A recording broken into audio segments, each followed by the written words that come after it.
여러분 복되고 기쁜 성탄입니다. 우리 옆에 계신 분들과 우리 환하게 웃으면서 인사할까요? 메리 크리스마스.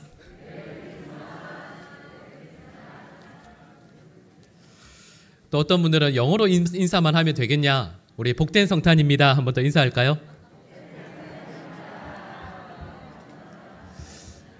네. 또 이렇게 감사와 기쁨의 복된 성탄을 허락해 주셔서 또 성도들과 함께 예배 드릴 수 있게 되어서 또 주님께 감사드리게 됩니다. 여러분, 저희가 부모님이 오늘 유아 세례도 있었는데요. 부모가 자녀를 잉태하게 되고 또 그래서 임신해서 출산하게 되면 부모님들이 늘 관심을 갖게 되는 게 있죠. 임신을 하게 되면 제일 먼저 관심 갖는 게 뭐냐 하면 옆에 분들도 물어보죠. 아들이야, 딸이야? 이걸 늘 물어봅니다. 근데 그 다음에 또 물어보는 게 있죠. 조금 시간이 지나면 아이 이름은 뭘로 할 건지를 늘 물어보시게 되죠. 여러분, 아마 여기 계신 분들 중에서 혹시 그런 분도 계셨는지 모르겠습니다. 어렸을 때 학창 시절에 이름 때문에 놀림 당하신 분 계세요? 근데 그때는 아니 부모님이 이름을 너무 대충 지으신 게 아닌가라는 생각을 할 때가 있어요. 근데 나중에 나이가 들어서 좀 철이 들어서 보면 그 이름이 분명히 친구들한테는 놀림을 당했지만 나의 어머니, 아버지 혹은 할아버지, 할머니가 나를 위해서 기도하시면서 또 축복하시면서 고심하면서 이름을 지으셨구나라는 것을 알게 되죠. 근데 어렸을 때는 그게 참 힘들죠. 예를 들면 여러분 옛날에는 많이 했던 이름이죠. 혹시 여기 있으신지 모르겠어요. 혹시 이름이 개똥이 있으세요? 옛날에 이름 많이 썼잖아요. 개똥이, 새똥이, 소똥이 이런 이름 많이 했었죠. 여러분, 이걸 저희가 이해는 못할 수 있지만 실제로 이 이름을 지으셨던 것을 예전에 그 유아 사망률이 아주 높았을 때 이름을 좀 천하게 지으면 아이가 무병장수한다라는 믿음 때문에 이름을 그렇게 지은 적이 많이 있었죠. 여러분, 그래서 여러분 고종 황제의 어렸을 때 이름이 뭔지 아세요? 개똥입니다. 예, 정말로요. 그러니까 막상 내가 개똥이로 살 때는 힘들죠. 근데 나중에 나이가 들면 그렇게 지어서라도 나를 건강하고 오래 살기를 원하셨던 부모님의 마음에 있었다라는 것을 알게 되죠. 자, 여러분, 그런데요. 하나님께서 하나님의 독생자를 이 땅에 인류를 구원하기 위해서 보내실 때 그분의 이름은 무엇이라고 했을까요? 여러분, 그게 오늘 본문 말씀에 나오고 있죠. 여러분, 본문 21절 말씀 화면에 나오는데 같이 한번 읽어볼까요? 아들을 낳으리니 이름을 예수라 하라. 이는 그가 자기 백성을 그들의 죄에서 구원할 자이심이라 하니라. 아멘. 21절 말씀을 보시면 그분의 이름이 뭐라고요? 예수라고 되어 있습니다. 근데 또 다른 이름이 있어요. 우리 23절 말씀 나올 텐데요. 같이 읽어볼까요? 보라, 처녀가 잉태하여 아들을 낳을 것이요 그의 이름은 임마누엘이라 하리라 하셨으니 이를 번역한즉 하나님이 우리와 함께 계시다 함이라. 아멘. 23절 말씀을 보시면 그분의 또 다른 이름이 나옵니다. 뭐냐 하면 임마누엘이죠. 그러니까 이분에게는 두 가지 이름 곧 예수. 여러분, 예수라는 이름은 구약 히브리어에서는 여호수아라고 하죠. 그리고 그 뜻은 여호와는 구원이시다, 이런 뜻입니다. 그리고 임마누엘이라는 말의 뜻은 하나님께서 우리와 함께 하신다, 이런 뜻이죠. 그러니까 예수님의 이름은 두 개가 있고 그 두 개는 예수 혹은 임마누엘이라는 것을 알게 됩니다. 근데 여러분, 제가 방금 이 말씀 드렸을 때 이상하지 않으세요? 여러분, 어느 누구도 저희 예배 드리면서 예수님을 그 이름을 임마누엘이라고 부르는 분은 없잖아요. 다 예수님이라고 하지 그분의 이름을 임마누엘이라고 하는 경우는 없습니다. 그래서 이상한 거죠. 오늘 본문 22절, 좀 전에 읽었던 21절과 23절 사이에 있는 22절 말씀 같이 읽어볼까요? 이 모든 일이 된 것은 주께서 선지자로 하신 말씀을 이루려 하심이니 이르시되. 아멘. 여러분, 여기에서 말씀하고 있는 선지자가 누구냐면 이사야 선지자입니다. 예수님께서 태어나시기 600년 전에 이사야 선지자가 예언한 내용이죠. 근데 분명히 22절과 23절 말씀을 읽어보면 분명히 그분의 이름을 임마누엘이라 할 것이라고 선지자를 통해서 이미 600년 전에 예언하셨거든요. 근데 문제가 뭐냐 하면 어느 누구도 예수님을 임마누엘이라고 이름을 부르진 않습니다. 이상하지 않으세요? 600년 동안 하나님께서 마음을 갑자기 바꾸셔서 원래는 임마누엘이라고 이름을 하려고 했는데 이름을 예수로 바꾸어야 되겠다. 그것은 아니지 않겠습니까? 왜 이렇게 갑자기 이름이 600년 사이에 바뀌게 되었을까요? 왜냐하면 23절 말씀을 다시 한번 생각해 보세요.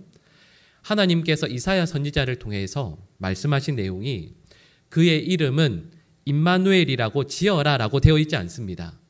어떤 말씀이었죠? 임마누엘이라고 하게 될 것이다 라고 되어 있죠. 여러분 23절 말씀의 의미가 뭐냐 하면 이름을 임마누엘이라고 짓게 될 것이다 라는 뜻이 아닙니다. 이 말씀의 의미는 예수님을 옆에서 알고 보고 믿게 된 사람들이 그들의 입에서 심령에서 자연스럽게 그분을 임마누엘이라고 고백하게 될 것이다 라는 뜻입니다. 그분의 이름을 저희가 흔히 이름 부르는 것처럼 누구누구야 부른다는 뜻이 아니고요.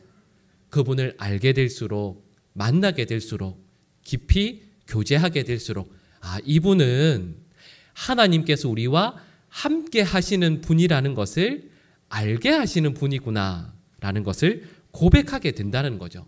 그러니까 예수라는 이름은 하나님의 아들을 부르는 이름이고 임마누엘이라는 이름은 예수님을 알게 되고 만나게 될수록 그분을 향해 자연스럽게 고백되어지는 이름이라는 뜻이 여기에 포함되어 있습니다. 여러분 그래서 마태복음 1장에서도 예수님을 임마누엘이라 하리라 이 말씀이 나오고 마태복음 가장 마지막 절이 마태복음 28장 20절 말씀이거든요. 우리 화면에 나오는데 이런 노란색으로 되어 있는 부분 같이 읽어볼까요? 볼지어다 내가 세상 끝날까지 너희와 항상 함께 있으리라. 아멘. 여러분 예수님께서 이 땅에 오셨을 때 약속의 말씀은 예수님을 알게 되면 만나게 되면 그분을 믿게 되면 임마누엘이라 하게 될 것이라 말씀해 주셨고 예수님을 알게 되고 그분과 교제하고 예수님의 죽으심과 부활을 경험했던 성도들이 예수님께서 걱정하지 마라.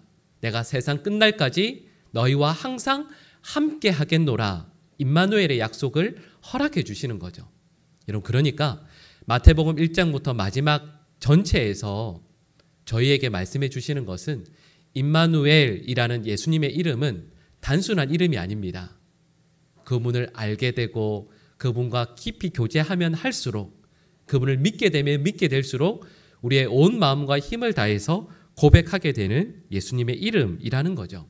자, 여러분 그런데 제가 여기까지 말씀을 쭉 드렸는데 몇몇 분들 속으로 좀 이상하다는 생각 혹시 안 해보셨어요?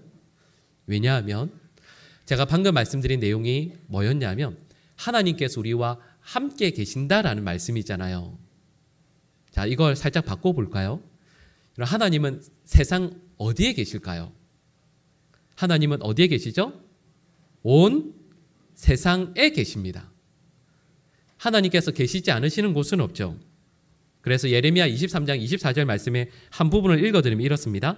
나 여호와가 말하노라 나는 천지에 충만하지 아니하냐 이렇게 말씀하거든요. 여러분 그러니까 하나님께서 온 세상 천지에 충만하게 계신데 이상하게도 오늘 본문에서 말씀하고 있는 내용이 뭐냐 하면 우리 하나님께서 우리와 함께 하신다라는 걸 자꾸 약속하고 계시거든요. 여기에는 약간 이상한 문제가 있는 것 같습니다. 당연한 걸 왜 예수님의 이름으로까지 우리에게 고백하게 하실까요? 여러분 하나님께서 온 세상에 다 계신다라는 말씀은 다르게 이야기하면 하나님과 나와의 거리가 얼마라는 뜻일까요? 바로 옆에 계시다는 뜻이잖아요. 근데 이걸 뻔히 아는데도 하나님께서 우리와 함께 계신다는 것을 말씀하시는 이유가 무엇이겠습니까? 여러분 제가 방금 말씀드린 여기에서 거리라는 말은 물리적인 거리를 의미하죠. 근데 실은 거리라는 말은 여러 가지 의미가 있습니다. 말씀드렸던 물리적인 거리도 있지만 심리적인 거리도 있죠. 영적인 거리도 있습니다. 예를 들면 여러분 버스를 타고 여기 서울에서 부산까지 내려간다라고 했을 때요. 한 4-5시간 걸리겠죠.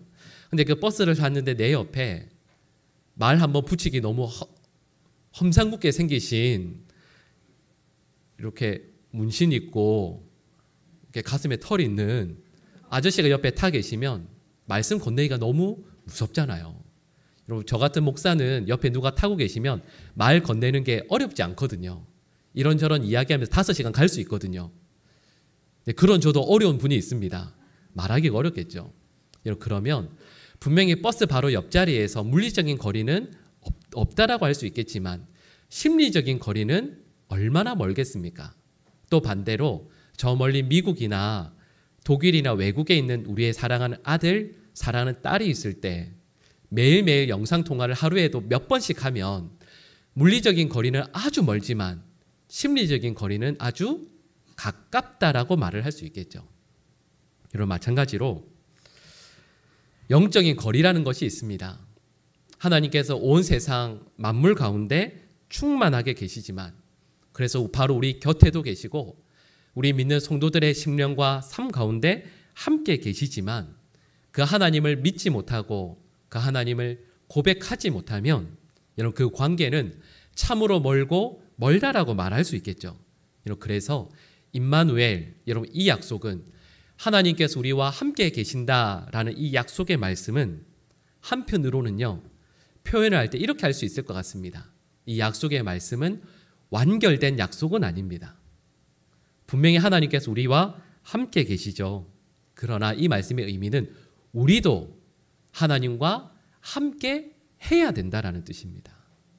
그러지 않으면 하나님께서 우리와 함께 하시지만 우리의 영적인 거리가 너무도 멀리 떨어져 있으면 실은 우리는 하나님을 인정하지도 인식하지도 못하게 되겠죠. 여러분 그래서 우리 화면에 나올 텐데요. 창세기 28장 16절 말씀 같이 한번 읽어볼까요? 야곱이 잠이 깨어 이르되 여호와께서 과연 여기 계시거늘 내가 알지 못하였도다. 아멘. 야곱이 하란으로 도망가지 않습니까? 근데 그날 밤 지쳐서 들판에 쓰러져서 잡니다. 아무도 나와 함께 하지 않는다라고 생각하면서 외로움에 떨며 잠에 들었던 야곱이 그날 밤 하나님의 사자를 만납니다. 하나님의 음성을 듣고 그 잠에서 깨어서 하나님께서 나와 함께 계시다라는 걸 알게 되죠. 고백하게 됩니다. 분명히 야곱 곁에 하나님께서 늘 함께 하셨습니다. 근데 야곱은 그걸 몰랐었죠. 내가 지금까지 그걸 모르고 살아왔노라 고백합니다. 여러분 하나님께서 내 곁에 계셔도 내가 그것을 인정하지 않고 믿지 못하면 진정한 함께함이라고 말할 수 없지 않겠습니까? 여러분 그런데 오늘 본문에서 말씀하는 건 바로 이거죠. 하나님께서 우리와 늘 함께 하시고 우리도 하나님과 늘 함께 할 수 있는 믿음의 확신, 그 징표를 허락해 주신다. 그것이 바로 오늘 본 말씀에 나오는 보라 처녀가 잉태하여 아들을 낳을 것이요 라는 이 말씀이라는 것을 우리에게 말씀해 주시는 거죠.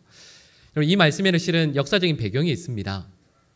오늘 본문 23절 말씀을 보시면 왜 앞에 보면 기억 이렇게 해가지고요. 밑에 성경에 보시면 이사야 7장 14절 이렇게 적혀 있을 겁니다. 역사적인 배경이 이사야서 7장 말씀에 나오는데요. 여러분 이 당시에 남유다의 왕은 아하스였습니다.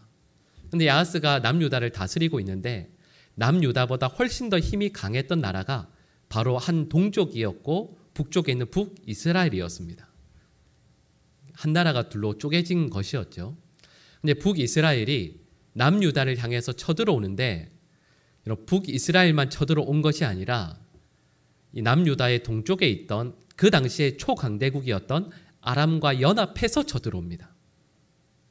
북이스라엘만 내려와도 남유다가 못 이기거든요. 네, 거기에 힘을 더해서 이 아람까지 함께 쳐들어오게 됩니다. 여러분 그때 이 남유다는 두 가지 현실을 만나게 되는 거죠. 이 두려움과 또 위기와 절체절명의 순간 가운데에서 그때 이사야 선지자가 말씀드렸던 이사야 7장 14절의 말씀을 하나님께서 우리와 함께 하신다라는 이 말씀을 선포합니다. 그러면서 이런 말씀을 전합니다. 우리 화면에 이사야 7장 4절 말씀이 나오는데요. 우리 같이 한번 읽어볼까요? 그에게 이르기를 너는 삼가며 조용하라. 르신과 아람과 르말리아의 아들이 심히 노할지라도 이들은 연기 나는 두 부지깽이 그루터기에 불과하니 두려워하지 말며 낙심하지 말라. 아멘. 자, 여러분 말씀드렸던 것처럼 남유다는 두 가지 현실을 마주하게 됩니다. 첫 번째 현실이 뭐냐 하면 북이스라엘의 왕 베가와 아람 왕 르신이 끌고 온 두 나라의 연합군입니다. 북쪽에서 북이스라엘이 내려오면서 남유다의 도시들을 하나하나 정복해서 내려오고, 동쪽에서는 아람이 나라 도시들을 하나하나 정복하면서 드디어 예루살렘 앞에서 이 두 나라 연합군이 만나게 됐거든요. 그 무서운 연합군을 앞에 두고 아하스 왕과 예루살렘 거민들은 맞이하는 첫 번째 현실이 있습니다. 도무지 이길 수 없는 적군들, 강해 보이는 두 나라의 왕이 내 눈앞에 우리나라를, 예루살렘을 멸망시키기 위해서 진을 치고 있는 현실이죠. 그게 첫 번째 현실입니다. 두 번째 현실이 있습니다. 두 번째 현실은 이사야 선지자를 통해서 선포된 것처럼 하나님께서 우리와 함께 계신다라는 약속의 말씀입니다. 자, 그러면 첫 번째와 두 번째 현실 중에서 뭘 선택해야 하겠습니까? 우리 교회니까 두 번째를 선택해야 된다라고 말씀해야죠. 그죠? 왜 이러세요? 그런데 현실에선 그렇지 못하거든요. 실제로 아하스 왕도 첫 번째를 선택합니다. 이 현실이 너무 크게 보이거든요. 이 첫 번째 현실은 내 눈에 보이고 내 귀로 들을 수 있고 내 옆에 있는 사람 모두도 다 얘기하는 현실이거든요. 그래서 아하스는 그 첫 번째 현실에 마음이 넘어갑니다. 그래서 그 당시에 다른 나라였던, 강한 나라였던 아수르의 도움을 청합니다. 그리고 나중에는 그 아수르에 의해서 남유다가 다시 큰 어려움에 처하게 되죠. 그런데 말씀드렸던 것처럼 많은 성도들이 내 눈에 보이고 또 내 귀로 들을 수 있는 그 첫 번째 현실에 마음을 뺏깁니다. 그래서 저희들이 두 가지를 삶을 살아가면서 늘 선택하거든요. 하나님의 입장에서 보면 하나님은 항상 불리한 입장에 서 계신 거죠. 왜냐하면 하나님은 보이지도 않으시고 우리가 하나님의 음성을 직접 들을 수도 없지 않습니까? 그러니까 성도를 둘러싼 세상이 항상 유리하고 성도와 늘 함께하는 하나님은 항상 불리하십니다. 그런데요, 이 불리한 현실을 하나님께서 극복하고 이겨내시기 위해서 저와 여러분들에게 허락해 주신 징표가 있습니다. 그 징표가 뭐냐 하면 바로 오늘 본문 말씀에 나오는 보라, 처녀가 잉태하여 아들을 낳을 것이다. 여러분, 처녀가 잉태하여 아들을 낳아 이 땅에 오신 분이 누구시죠? 예수님이시잖아요. 여러분, 그러니까 보이지 않으시는 하나님이 바로 나와 함께 계시다라는 이 진리를 받아들일 수 있도록 하기 위해 오신 분이 바로 예수님이라는 것을 우리는 알게 되는 겁니다.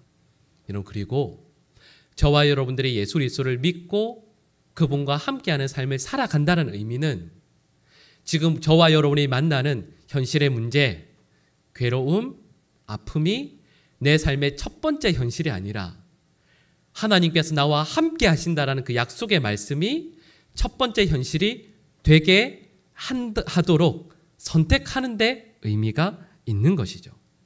그리고 세상의 문제를 내 삶의 첫 번째 현실이 아니라 예수 그리스도를 하나님께서 우리와 함께 하신다라는 그 진리를, 그 믿음을 첫 번째 현실로 삼으려고 할 때 우리 삶에 있는 모든 문제들은 앞서 말씀드렸던 연기 나는 두 부지깽이 그루터기에 불과하게 된다라는 것을 우리 주님께서 말씀하시는 거죠.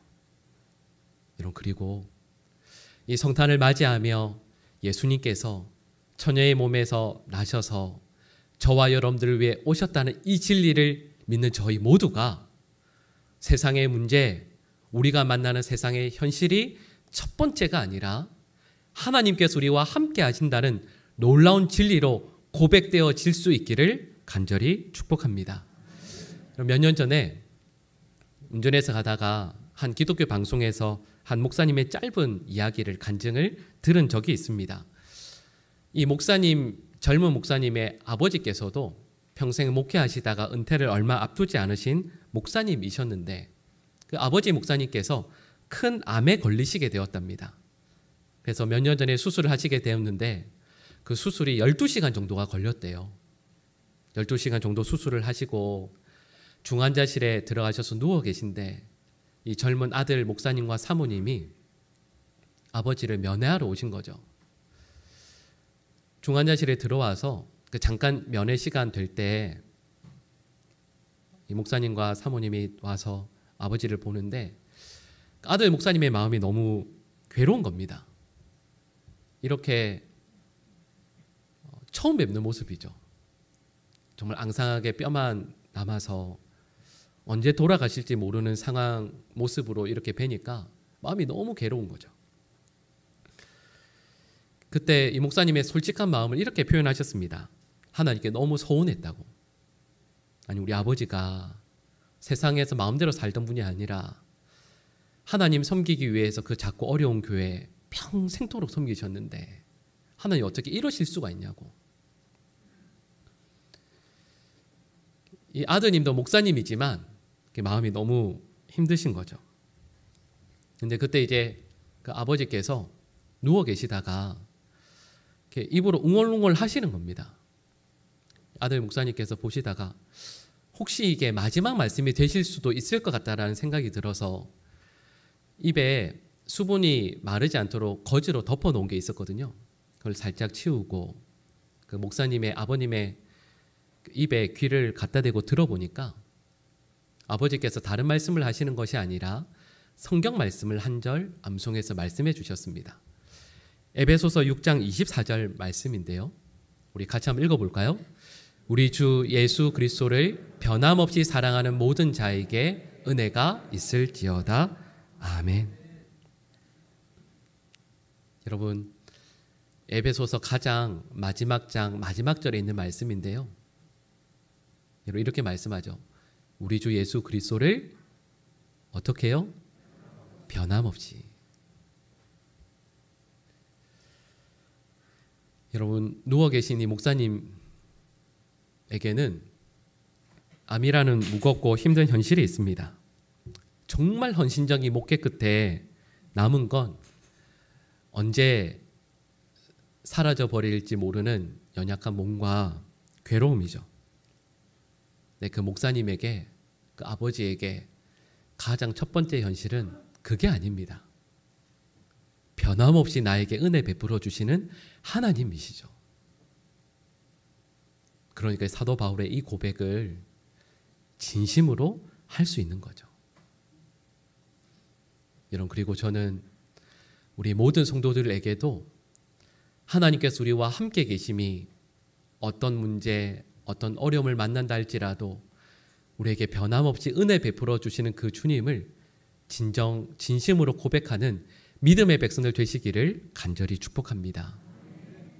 예수님께서 이 땅에 오신 것은 단순히 우리가 즐거워하도록 하기 위함이 아닙니다.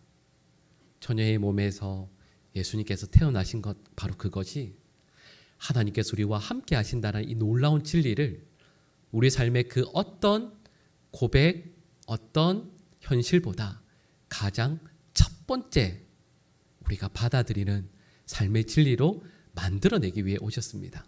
여러분, 이 성탄을 맞이하면서 어떤 어려움, 어떤 힘든 일들이 있다 하실지라도 우리 하나님께서 우리와 함께 계심을 놀랍도록 고백할 수 있는 이 약속의 말씀을 진리로 붙들고 저에게 주신 삶을 살아가는 모든 주의 백성들 되시기를 간절히 축복합니다. 기도하겠습니다. 사랑의 하나님, 우리 사랑하는 모든 성도들, 하나님께서 우리와 함께 계신다라는 이 약속의 말씀을 처녀의 몸에서 예수님께서 태어나신 이 징표를 통하여 놀랍도록 믿고 고백하는 하나님의 백성들 되게 하여 주시옵소서. 이 모든 간구를 예수님의 이름으로 기도드립니다. 아멘.